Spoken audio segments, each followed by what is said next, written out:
Hello दोस्तों, बहुत बहुत स्वागत है आपका HSP क्लासेज में। मैं हरविंदर मौर्य आप सबका बहुत बहुत स्वागत करता हूं। दोस्तों, कल हमने इतिहास जानने के स्रोत के विषय में कुछ जानकारियां प्राप्त की थी। उसी क्रम में आज हम पुरातत्व संबंधी साक्ष्यों से मिलने वाली जानकारियों के विषय में जानेंगे। दोस्तों, पुरातत्व संबंधित साक्ष्यों से मिलने वाली जानकारियों के विषय में सबसे पहले देखा जाए तो प्रागैतिहासिक काल, ऐतिहासिक काल और ऐतिहासिक काल, इनके बारे में चर्चा करेंगे। प्रागैतिहासिक काल, जिसे हम पाषाण कालीन सभ्यता भी कहते हैं, यह सभ्यता ऐसी है कि इसके बारे में हमें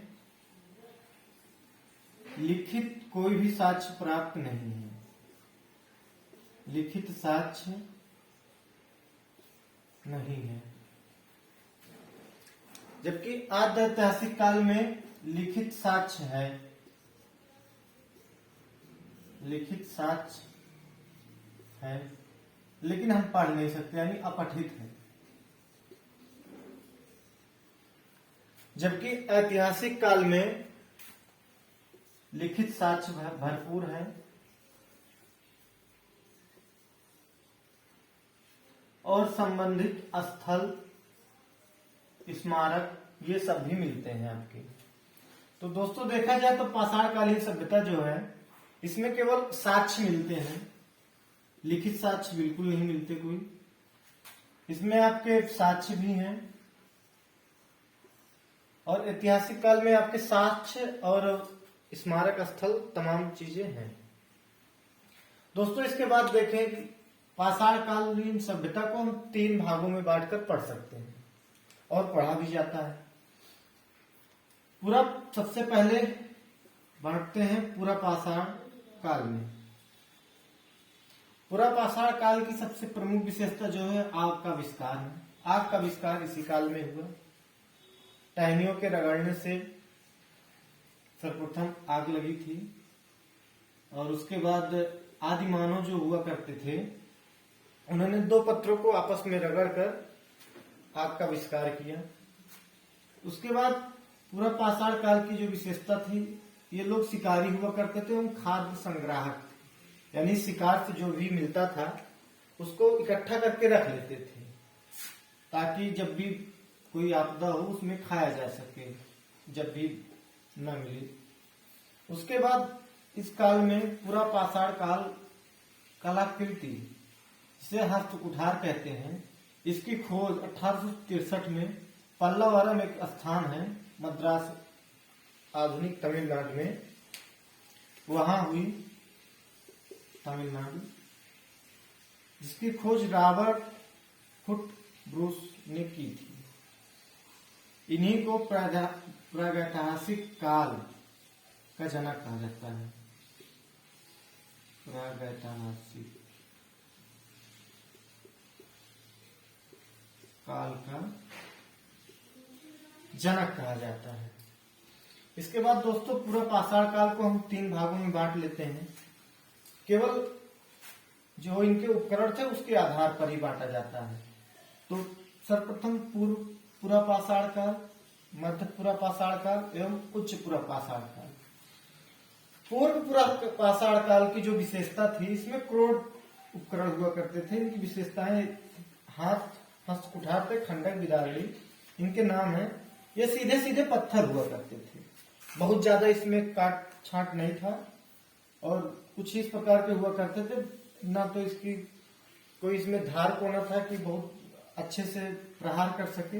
इसके बाद मध्य पूरा पाषाण काल में थोड़ा सा सुधार हुआ और जो मोटे पत्थर हुआ करते थे वो क्वार्टजाइट से बना हुआ करते थे और इनमें से फलक, मतलब तिरछा कोना निकालना इन्होंने शुरू किया है। तो थोड़ी सी धार आई, जैसा कि आप लोग चित्र में देख सकते हैं, थोड़ी थोड़ी धार भी। उसके बाद उच्च पूरा पाषाण काल के जो हमारे उपकरण हुआ करते थे शिकार करने के, वो तछड़ी एवं खुरचनी थी। इन्होंने उपकरणों को, जो भी इनके औजार थे, उनको तेज धार वाला बनाया, लंबा बनाया, ताकि मार के, दूर से मारकर जानवरों का शिकार किया जा सके। ये इनके औजार के आधार पर 3 काल बढ़ जाते हैं पूरा पाषाण काल में। दोस्तों इसके बाद आपका आता है मध्य पाषाण काल। मध्य पाषाण काल में आपके इस काल के मानव शिकारी एवं खाद्य संग्राहक थे, ये इनकी विशेषता है। इस काल में कुछ ना कुछ सुधार होना, थोड़ा थोड़ा सुधार शुरू हुआ। तो सबसे पहले पशुपालन के साक्ष्य मिलते हैं, जो आदमगढ़ एमपी से मिले हैं और बागोर राजस्थान से मिले हैं। पशुपालन का जो साक्ष्य मिला है आदमगढ़ एमपी से और बागोर राजस्थान से मिला है। और दूसरा जो साक्ष्य मिला है महत्वपूर्ण, वो आपका है सराय हड्डियों से बने उपकरण। इस काल में सुधार हुआ। इन्होंने हड्डियां चूंकि बहुत ज्यादा नुकीली होती हैं, मजबूत भी होती हैं, तो यहाँ हड्डियों से बने जो उपकरण थे उनका प्रयोग इन्होंने शिकार हेतु शुरू किया। इसके जो संबंधित स्थल हैं जहां से साक्ष्य मिला है सरायनार और मदाह, आपका ये प्रतापगढ़ उत्तर प्रदेश में दोनों स्थल है, यहां से इसके साक्ष्य मिले हैं। दोस्तों मानव का प्रथम पशुपालक पशु जो था, प्रथम पशु वो कुत्ता था। प्रथम पशुपालन जो मानव ने शुरू किया वह कुत्ता था। कुत्ते का पशुपालन शुरू किया था पहली बार। इसके बाद दोस्तों देखते हैं नवपाषाण काल। नवपाषाण काल में आज मानव ने काफी अच्छा जीवन जीना शुरू किया। इन्होंने आग का प्रयोग समझा कि आग है तो इसका प्रयोग मांस को भूनने में किया, खाना स्वादिष्ट लगा। इसके बाद कृषि कार्यों का प्रारंभ किया, खाद्यान्न का सर्वप्रथम उत्पादन किया।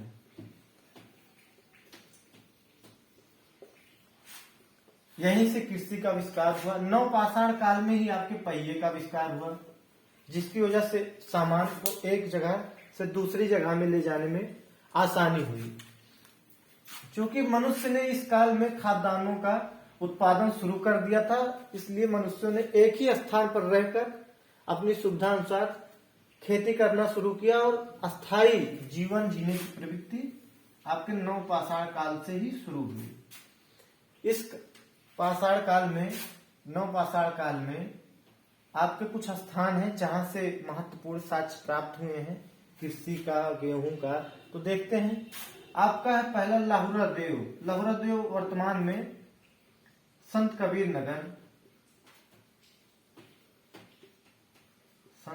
नगर उत्तर प्रदेश में आपका लाहुरा देव है, जहां से सर्वप्रथम कृषि के अंतर्गत चावल का प्राचीनतम साक्ष्य प्राप्त हुआ। इसके बाद आपका मेहरगढ़ है। मेहरगढ़ वर्तमान में पाकिस्तान में है। मेहरगढ़ से ही आपके गेहूं का प्राचीनतम साक्ष्य प्राप्त हुआ। ये सब नवपाषाण कालीन स्थल है। इसके अलावा आपका बुर्जहोम आपका कश्मीर में है, जम्मू एंड कश्मीर में है। यहां से मानव कंकाल एवं गड्ढों में जो आवास था, गर्त आवास, गड्ढे में रहा करते थे, गड्ढे में, तो यहां से इसके साक्ष्य प्राप्त हुए हैं। वहां चूंकि बर्फ अधिक पड़ती है, ठंडी बहुत ज्यादा होती है, इसलिए मानवों ने गड्ढे में अपना आवास बनाया था। इसके भी साक्ष्य वहां से प्राप्त हुए हैं। इसके अलावा संगन कल्लू, पिकलीहल और उतनूर, यहां से राख के टीले प्राप्त हुए, राख के ढेर प्राप्त हुए हैं। ये तीनों स्थल आपके कर्नाटक में है। कर्नाटक का बेल्लारी जिला है और ये रायचूर जिला है कर्नाटक का, ये बेल्लारी जिले में। इसके अलावा एक महत्वपूर्ण स्थल आपका और है कोल्डहवा। कोल्डहवा में आपके चावल के साक्ष्य प्राप्त हुए हैं, चावल की भूसी के साक्ष्य प्राप्त हुए हैं। कोल्डहवा भी इसी का एक, कोल्डहवा आपका है इलाहाबाद यानी वर्तमान में प्रयागराज में, बेलन नदी के किनारे। दोस्तों इसके बाद हम देखते हैं और भी जो आपके स्थल हैं और वहां से क्या क्या साक्ष्य मिले हैं। प्रमुख प्रमुख साक्ष्य देख लेंगे और हम लोग देख लेंगे कि जो भी अभिलेख मिले थे गुफाओं से उनकी क्या विशेषता रही है। आइए दोस्तों देखते हैं कि उनकी क्या विशेषता रही है।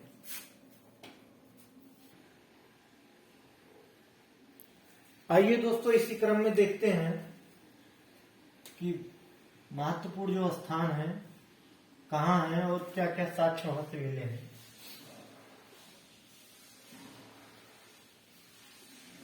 कहाँ पर है और क्या क्या साक्ष्य मिले हैं।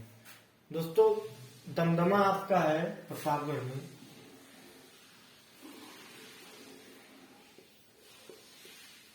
और यहां से एक कब्र से 3 मानव कंकाल मिले हैं। यहां से जो महत्वपूर्ण साक्ष्य प्राप्त हुआ है वो एक कब्र से 3 मानव कंकाल। इसके बाद आपका आदमगढ़ है जो आपके एमपी में पड़ता है, होशंगाबाद जिले में। होशंगाबाद जिले का वर्तमान नाम नर्मदापुरम कर दिया गया है। यहाँ से पशुपालन का साक्ष्य मिलता है और सर्वप्रथम पशुपालन जो किया गया था वो कुत्ते का किया गया था। प्रथम पालतू पशु जो था मानव का वो कुत्ता था। इसके बाद आपका मेहरगढ़ है। मेहरगढ़ पाकिस्तान में है वर्तमान समय में। यहाँ से प्राचीन अस्थायी जीवन का प्रमाण मिला है। इसके बाद आपका हथनौरा है। हथनौरा आपके होशंगाबाद नर्मदापुरम जिले में, होशंगाबाद या नर्मदापुरम, जिससे अपने यहाँ इलाहाबाद का नाम बदलकर प्रयागराज कर दिया गया है, वैसे एमपी में होशंगाबाद जिले का नाम बदलकर नर्मदापुरम कर दिए हैं। हथनौरा में आपके भारत में सर्वप्रथम मानव का साक्ष्य मिला है। भारत में मानव का सर्वप्रथम साक्ष्य मिला, पहला साक्ष्य मिला। इसके अतिरिक्त मानव का जो प्रथम साक्ष्य मिला है नर्मदा घाटी में भी, नर्मदा नदी घाटी, यहां भी मानव का प्रथम साक्ष्य मिला है। घाटी में भी मानव का साक्ष्य मिला है। भीमबेटका गुफा में गुफा है, ये भी एमपी में आपके है। और यहाँ पर प्रागैतिहासिक चित्रकला जो पत्थरों पे, भीमबेटका में पत्थरों पे जो चित्रकला बनाई गई है प्रागैतिहासिक काल की, वो यहाँ पर है आपके भीमबेटका में। इसके बाद देखते हैं भारतीय पुरातत्व शास्त्र के जनक हमारे एलेक्जेंडर कानिंघम। एलेक्जेंडर कानिंघम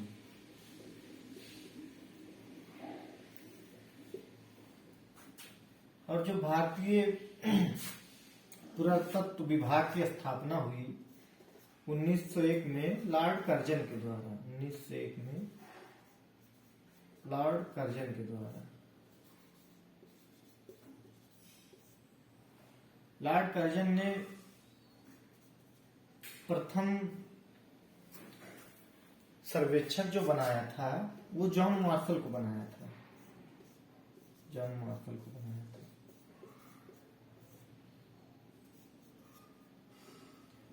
भारतीय पुरातत्व सर्वेक्षण विभाग, सर्वेक्षण विभाग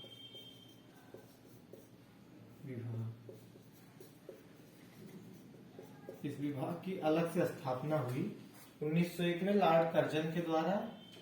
प्रथम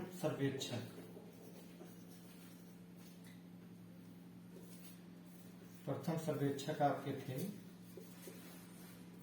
जॉन मार्शल। आज मानव या मानव द्वारा प्रथम धातु जो उपयोग में लाई गई वो तांबे की धातु, तांबा। और प्रथम उपकरण जो आपका बना वो कुल्हाड़ी थी।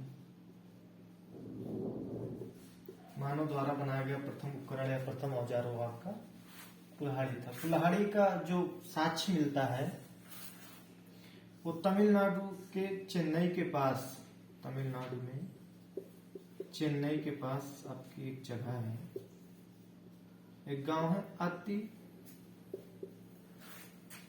रंपक्कम। अतिरंपकम, ये आपका एक गांव है, वहां से कुल्हाड़ी मिला है। और प्रथम फसल जो आपकी उगाई गई थी गेहूं,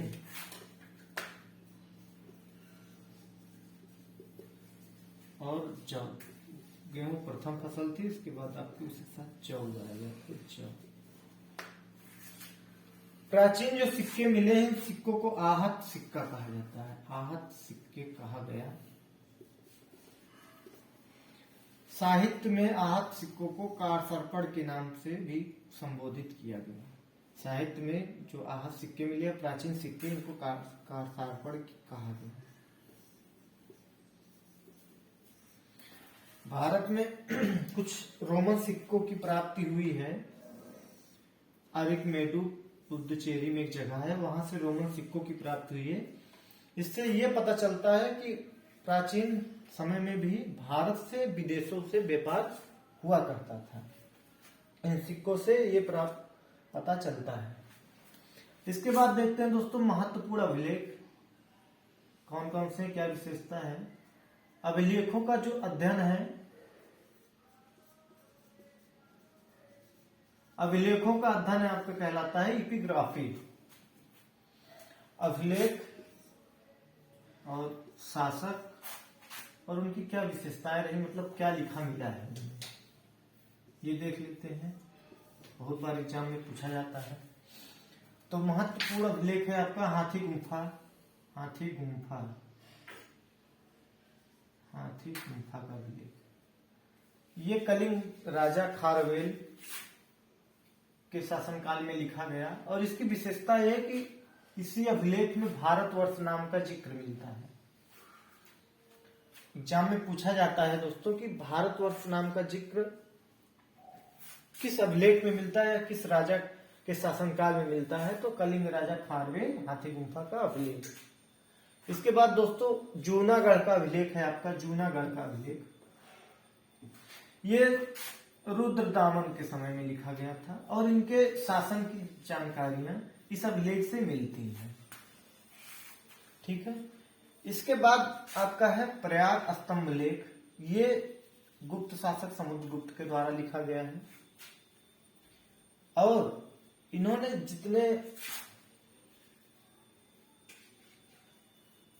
जितने राजाओं के शासन को जीता था, यानी विजित राजा, विजित राजाओं के साथ जो नीतियां थी उसका जिक्र आपके प्रयागराज स्तंभ लेख में मिलता है। इसके बाद भीतरी व जूनागढ़ का अभिलेख है।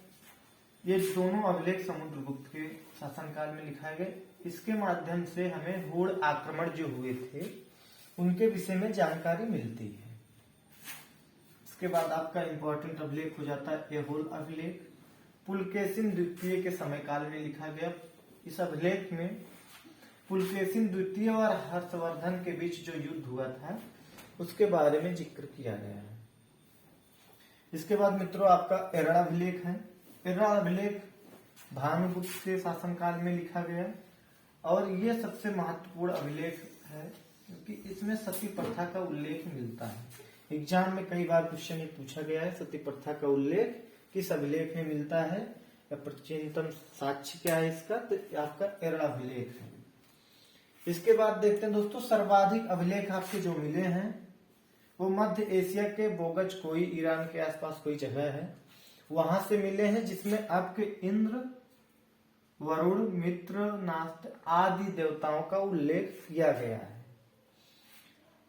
सिक्कों के अध्ययन को आपके न्यूमेरिस्टिक्स यानी मुद्रा शास्त्र कहा जाता है। ये दोस्तों कुछ महत्वपूर्ण जानकारियां रही भारत के इतिहास को जानने के संबंध में। इसके बाद हम अगली वीडियो में आपसे चर्चा करेंगे हड़प्पा सभ्यता के बारे में, सिंधु सभ्यता के बारे में, कांस्ययुगीन सभ्यता के बारे में, जिसे सरस्वती नदी घाटी की भी सभ्यता कहते हैं। इसके बारे में हम चर्चा करेंगे। ऐसे क्रम वाइज हम इतिहास को पढ़ते, जानते, समझते चलेंगे। दोस्तों वीडियो देखने के लिए बहुत बहुत धन्यवाद। फिर मिलते हैं आपसे अगले वीडियो में। थैंक यू, शुक्रिया।